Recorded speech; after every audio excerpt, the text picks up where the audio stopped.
Hello and welcome to Brits on Flicks, your monthly movie podcast where we discuss, deliberate and dissect a movie of our choosing. This month it is White of the Eye. Bryan, why was this on your list? What's your history with this film? My history with this film is that I pretty much knew nothing about it, and basically you told me about a shop called FOP. I looked up whether or not we had one in the local vicinity. We did. It was in Manchester. I went and they had loads of deals on the Arrow releases. So I bought a shed load of Blu-rays. In fact, I came back that day having spent over £100 on Blu-rays. And one of them was this. Mainly because there was another Arrow release that I bought. I think it was Psycho 2. So I bought Psycho 2, and then because they were doing like 2 for 15, I think it was, I had to find another one. So I spent ages just reading the backs of, because you know what Arrow's like. There's some pretty obscure titles on there, and I liked the cover on this one. The cover looked pretty cool with regards to the artwork, and then I remember seeing the director's name and knowing that he directed Performance, and also a film that I saw when I was much younger called The Bad Seed, or Bad Seed. I don't know if it's at the front of it, which I remember it stuck in my mind. So I thought, you know what, let's go with it. Donald Cammell could be quite reliable. I know he only directed 4 films in his life, but Blind Buy. Didn't know what to expect from it, quite frankly, but yeah, that's essentially my history with it. Yep, I am very similar to yourself. I picked it up cheap one day and added it to collection, going, I'm going to watch that real soon. Jump 2 years later, and you pull out the bag, and I'm like, yeah, it's time to visit. You know, it's one of those ones. I think I picked it up for like £6. Oh. And if I hadn't have pulled it out of the bag, how many more years do you think you would have gone before you saw it? I don't know, because personally, 80s is my genre, you know, or 80s is my time span, and this fits into the genre I love. I've never heard of this movie, ever. I don't remember ever seeing the cover for it or anything. I didn't even know it was from the 80s. I thought it was maybe something from the 60s or something. I had zero expectations or knowledge about what I was getting into, which I suppose isn't a bad thing. Yeah. It's good sometimes, actually, to go into a film and just not know anything about it, not have it, because like you can watch a classic that you've never seen before, but you know is a classic, and that can taint the way you judge the film. Yes. Either way, basically. I mean, like, take us with Akira, for example. We both went into that film not really having seen it properly before, and just knowing that it's this super, you know, classic of manga animation. It's held up there by so many people. And we went into it with such high expectations. It's just like, really? This is the film. It's a classic.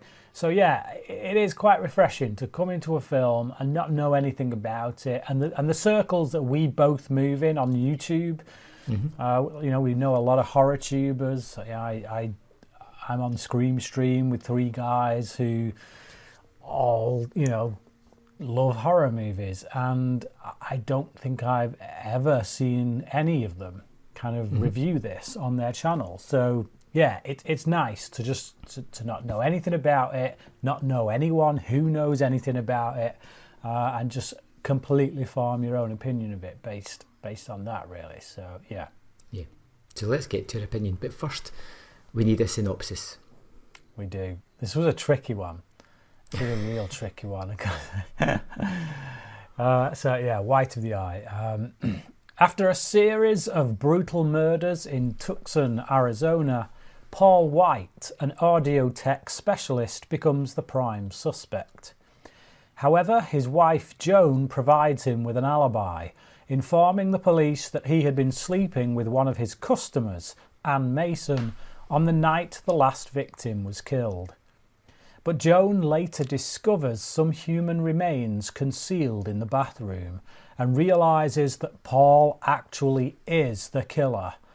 Paul attempts to murder Joan and their 9-year-old daughter, Danielle, but is interrupted by the appearance of Joan's ex-lover, Mike DeSantos, who manages to kill Paul and himself in the process. Before this explosive showdown, Mike has a chance encounter at a gas station with Joan, telling her that due to an accident in prison, he developed the ability to see into the future. He also tells her that he loved her until Paul came along and put his eyes on her, insinuating that he somehow got under her... Bollocks, I almost said it. He also tells her that he loved her until Paul came along and put his eyes on her, insinuating that he somehow got under his spell. Oh, got her. Third time's a charm. He also tells her that he loved her until Paul came along and put his eyes on her, insinuating that he somehow got her under his spell. He says the Apaches call this the white of the eye.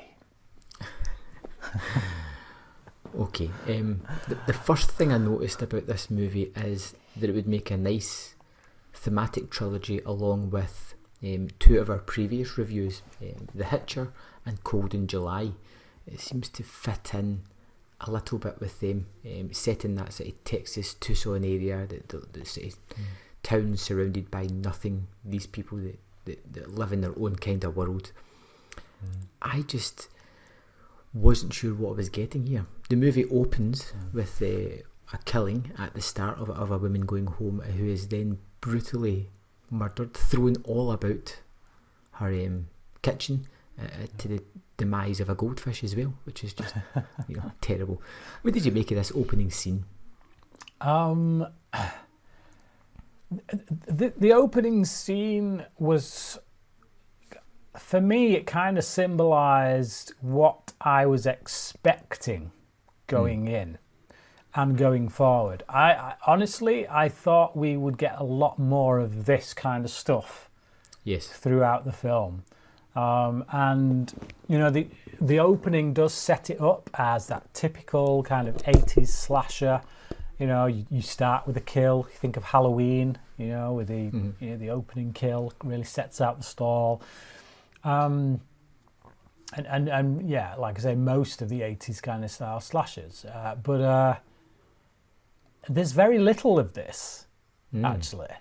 And in fact, it kind of becomes a character piece about three characters, really, but primarily this character of Paul White, this audio tech specialist, who on the surface seems like a friendly guy, seems quite normal, seems like quite a loving father, a reasonably loving husband. But he's not without his faults. But not without his faults. But not in the form of being a serial killer, but just the infidelity and. Yeah, well, this is it, and it kind of paints itself as a murder mystery, and this is the thing as well is so obviously I got the Arrow Blu-ray and they do really nice packages, but what I will say, well, I mean you're watching this review so it's spoiled anyway, but in hindsight what I guess I would have told myself is don't look at any of that packaging, don't read the packaging, don't read the booklet inside, because it completely ruins it, because this is a murder mystery, if you caught this late on TV one night, you'd be like, he's the killer, and then you're like, oh, he's not the killer, he can't be the killer, and oh, he is the killer. So it's it is kind of when he turns, like primarily when his wife finds out that there's body parts under the thing, and you go, oh crap, And then it's, she's in the house with him. How's this going to be revealed? What's she going to say? What's she going to do? And then he's just so matter of fact about it, like it's just the most normal thing in the world, which is a really nice reveal. But yeah, it is. So it's a murder mystery primarily, I think. That is, if you don't know the outcome, if you don't know, that what the booklet inside kind of spells out for you, which this guy is the killer. And not so much the kind of typical 80s slasher that you expect. Like I say, that opening scene, that's what I expected more of. I expected at least like another 5 kills in that kind of vein, and people just getting, off left, right, and centre while the police try and track the guy down. But it's really not that at all. No. It's just, is this guy guilty or is he not? Yeah. The opening scene, I kind of liked it because unlike most slasher movies, it doesn't really focus too much on the victim. It focuses more on the destruction of this clinically white kitchen area, and the destruction of the food and the meals and the dishes and all that, and that kind of is almost more than you would normally get in one of these movies. It's just drawn out. There's some slow motion in amongst there. I thought it was quite interestingly shot. It felt like a little bit like a giallo movie, the way it kind of lingered on these abstract images while the horrific thing was going on, and I kind of liked it. But jumping ahead like yourself, I got the steelbook version, so there's nothing on the back. So I literally had no knowledge. I just opened it up, put a disc in, and like you said, I was like, okay, so he's the killer at the start, until he wasn't. And I was like, wow, that they're trying to pull a switch here. He's not the killer. It could be one of these other people that's setting him up. And I literally talked myself out of him being the killer and believed the characters. It seemed like they don't, and I think this is one of the key things, they don't paint him as a perfect character. He does. He's a loving husband. He works hard. He is invested in his job. He has faults. He has his infidelity. He has some dodgy dealings that you feel that he kind of does. So they don't paint him as an honest character, and that kind of gives you that belief that, all right, he has done some wrongs, but I don't think he would do these horrible killings that they're talking about. So until that reveal of the bathroom scene, I was kind of convinced that it wasn't him, and that was terrific. That was a terrific way to enter the movie before we get to that final third where it goes crazy. Yeah, it's like, and even though he, like you said, he has the infidelity, we get that scene with him and this woman, Anne, I think her name was, where she's coming on really strong. She basically wants him. There's no question about it. And he does try to turn her down. He tries to stop all her advances, and in the end, he just caves. So you can see there is that,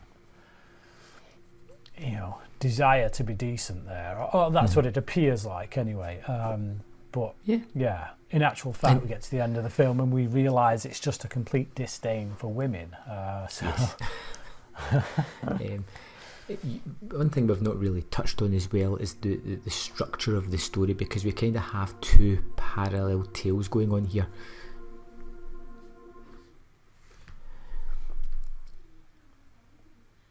You alright? Yeah, what was that? I think it was a TV just kind of went on and jumped up loud. Okay.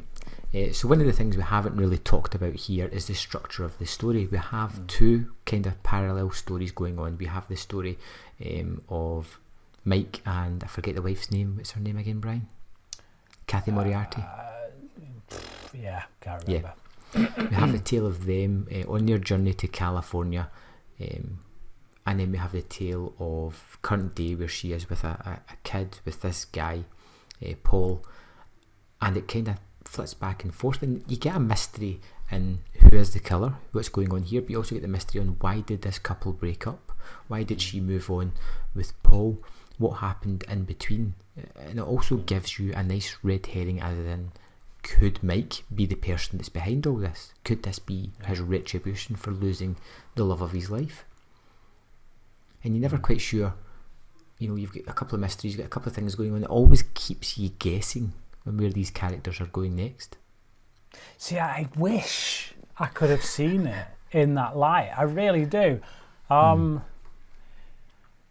It's a piece of advice for anyone. Those Arrow releases, don't ever read the booklet until you've seen the film. Because I just looked, I was reading in the making of it and stuff, and then they talked about that reveal and how he goes like totally crazy and stuff, and it's just right there. So there was no mystery for me. So, and right. I don't know if I had seen this without knowing that ending, whether I would have felt the same about Mike. I watched him in my viewing, and I could see that that's where they were trying to go, set him up as the possible killer, but he was too crazy. If for me, he seemed a bit too. The spacemen are coming, that kind of crazy. not necessarily serial killer crazy, but more wacky UFO Area 51 type crazy. So yeah, it's a shame. I guess is what I'm saying, that I didn't get to see it with those eyes. But I want to quickly talk about the second murder scene that we see, which comes midway through the movie, and it is undoubtedly one of the most brutal murders I think I've seen on screen. I mean, it's not like ultra violent, but it's just it's what he does, because it's that idea of you're dying, and then somebody holds a mirror up to your face so that you can see your own face as you're dying. That is some twisted ass stuff right there, really twisted. It doesn't. It's funny how you get these things that sometimes feel like it's part of a movie. You feel as if something's been written, but that feels like the kind of crazy thing that would a psychopath would do. That twisty thing, and the way he just picks her up and thumps her in the head as well, just as he attacks her. It's just it's one thing, and wrapping her in the wire and then put her in the water. It is horrific, and it's I mean, the mirror makes it onto the cover art as well for good reason, because it looks pretty terrific. But it is the scene that sticks out for me. So it makes sense that would be the cover art, because it is, once the film's over, that's the scene that you kind of remember. At least it's the scene I remember. Yes. I don't know if you know. Sorry, I don't know if you know much about the director, Donald Cammell. I watched the extra that was on there. Right. Yeah. So he had quite the obsession with death when he was alive, and he always said that he would end up taking his life. He often told friends and family that will be the way he goes, that he will take his life, and he did indeed take his life. I don't know if that was a dissatisfaction to his career, because, like I say, he only ever made 4 films, one of which, his performance, and Nicholas Roeg almost universally seems to get the credit for that film, when in actual fact Roeg himself has stated that he left before that film was even finished production, and that actually Cammell probably had the biggest hand in it, definitely more than Roeg. I think with this one, from a stylistic point of view, he certainly proves that he was more than capable of having been the guy behind performance.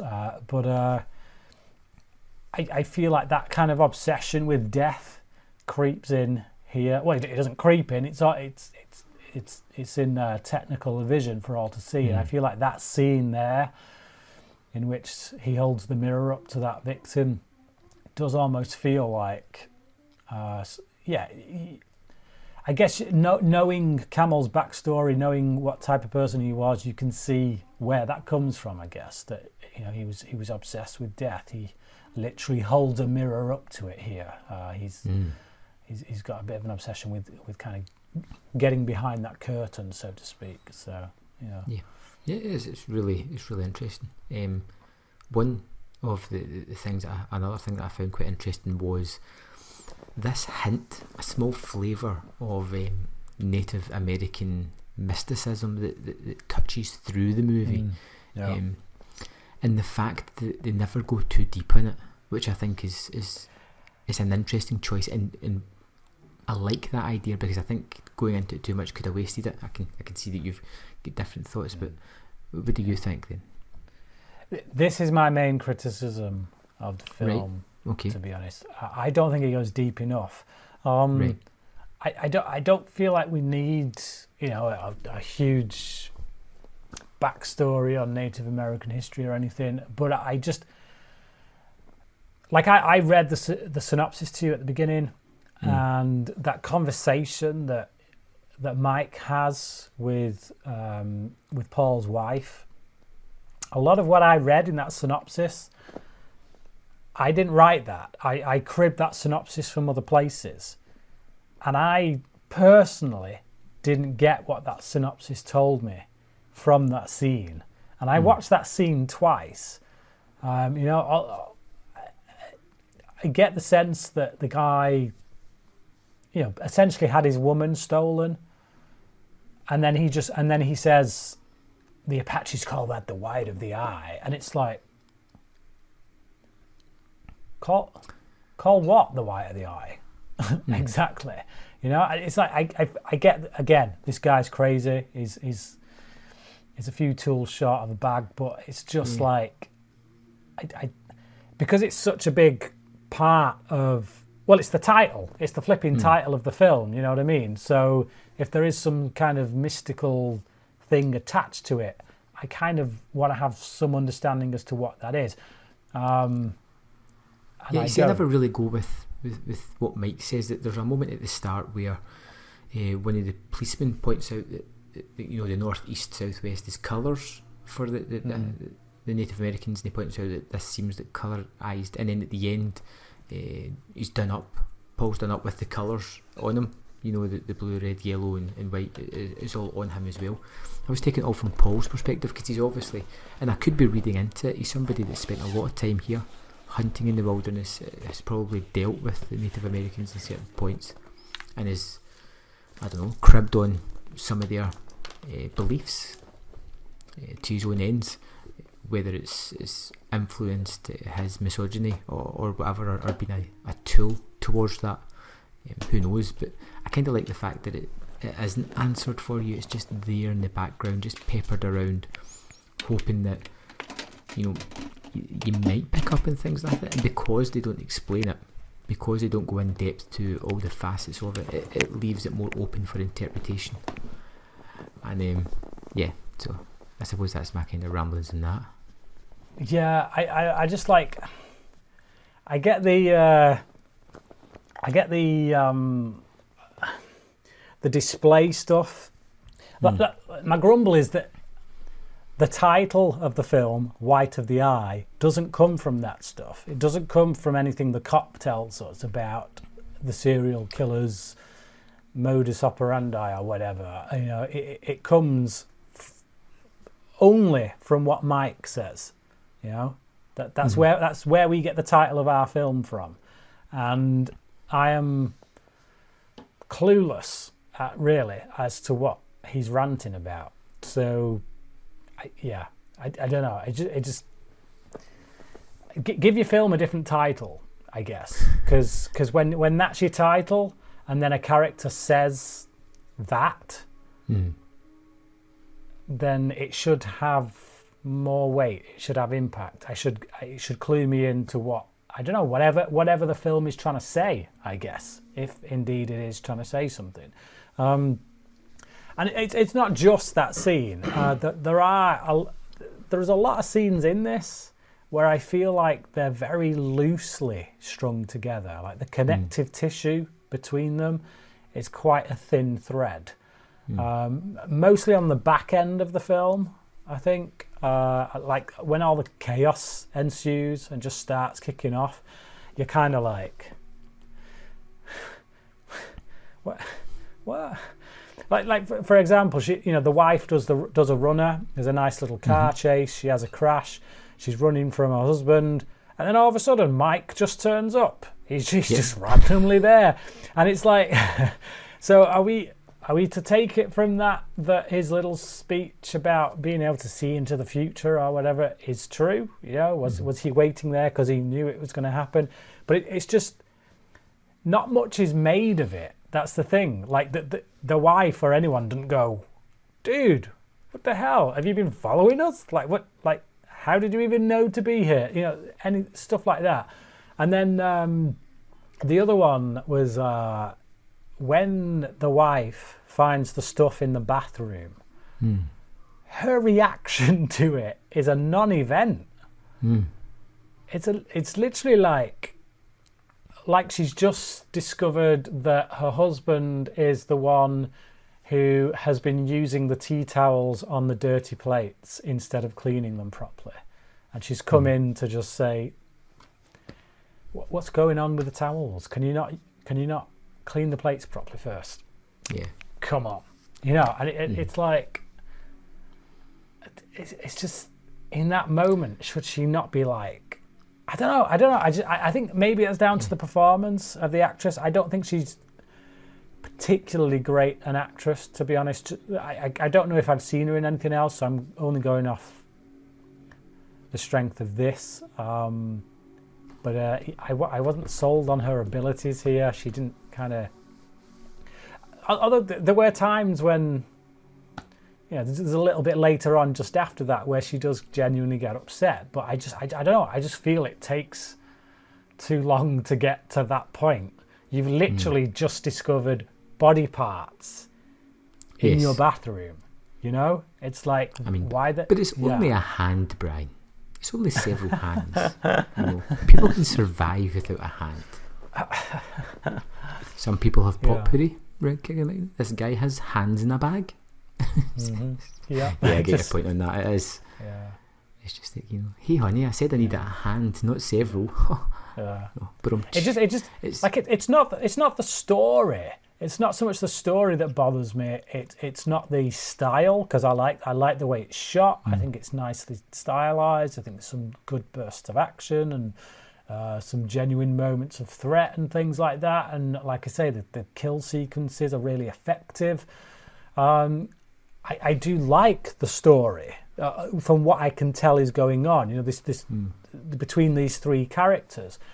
I just feel like the story that was in Cammell's head hasn't been fully translated to the film. So you're almost having to fill in blanks, and not in a purposeful way, not in a, I'm so good as a director that I know when to leave things out and when not to, so that the audience can, do the work, so to speak. It just feels like maybe there are a few scenes that could have been shot that weren't, and maybe a few scenes that were shot could have been better handled. But yeah, I don't know how else to describe it, but the film feels as if there's a kind of dreamlike quality to it. Some of the scenes don't tie together. It's very bright and airy, and it just kind of flows along.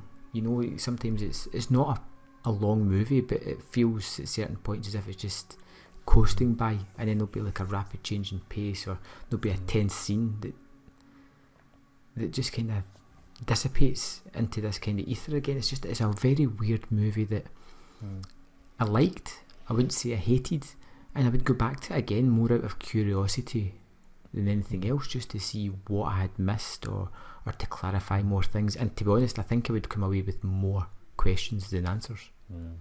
Yeah, I'd agree with that. It's, again, like you said, it's not a film I hate. I don't dislike it. I think it's solid enough, and there's enough intrigue in there to make me maybe want to come back for more someday. I like this central character, this guy, this Paul. I think I can't remember the name of the actor who plays him, but Keith David. He gives a really solid performance here. He handles it really well. When he has to do the switch from pretty decent family man to total wacko, it doesn't feel forced. It doesn't feel like he's, and by forced I mean that he's having to force the audience to buy that. Oh, actually, it feels natural. It feels like the two people, the two halves of this same coin, are actually they're just the same, and they've just gone unnoticed. And it's only now that he's been discovered that it's almost like he's allowed to relax. He's allowed to just let it splurge out, and as a result, he just comes off as a complete nutbag. But he believes this crazy ass stuff that he's saying, this stuff that's coming out of his mouth. And I think that in the hands of, I think many actors could play this role, but I think the wrong actor would really make you notice that change. It's like they would look at the camera and go, "I'm crazy now," and he doesn't do it that way at all. He does it like it's the most natural thing in the world for him to say this stuff, and it's totally the right way to play it. So yeah. Wrap-ups, yep. Do you want to go, or shall I? Like I said, it's certainly a better slasher movie than a lot of 80s fare. Just don't go into it expecting full-on slasher movie. There's literally like 2 kills in it, so even Halloween, the first Halloween, had more than that, and that doesn't actually have a right lot in itself. But it's more a murder mystery, which, if you're listening to our podcast or watching this video before you've seen the film, that mystery is going to be dead. It's gone. There's no mystery anymore. But that's the way I saw it. I went into it knowing who the killer was, and yet I can still take something away from this. Primarily that central performance by Keith David. The style of it, the way in which it's shot, I think is really, it's quite classy. It's a cut above, I would say, the likes of most of your Friday the 13th and those kind of films. And I can tell that there is clearly something underneath. There is an attempt here to do something on a story level and a character level, and look at death, really. So yeah, I give it a 3 out of 5. Solid enough, but just because of how disjointed it is in places, how you have to do a bit too much work to fill in the blanks, it just brings it down a bit. So it's a good film, but it's not a great film. Yeah, there's something here. I know that, I love, like yourself, there's lots of things that I can point to and go, I really like that, but I don't know if it's a benefit of the doubt by believing that, because I am a little bit confused about certain things, that I'm reading more into it than I'm not. But I am willing to go with it. I would be willing to go back to it again. I think a lot of the stylistically decisions that's been made through the film are the right one, and they look great. I love the sort of twin storylines that you're never really too sure how they're going to connect at some point. If you haven't seen this and you're watching it for the first time, the mystery, I think, is really pretty good and well played. It's unfortunate that the information's out there that can spoil it for you, but I didn't have that, so I feel as if a lot of the time I was like, where's this going to go? What's going to happen? Is he? Isn't he? What's going on? But again, I walked away going, I liked it. I don't know if I fully got everything out of it the first watch. So I gave it 3 out of 5. Excellent.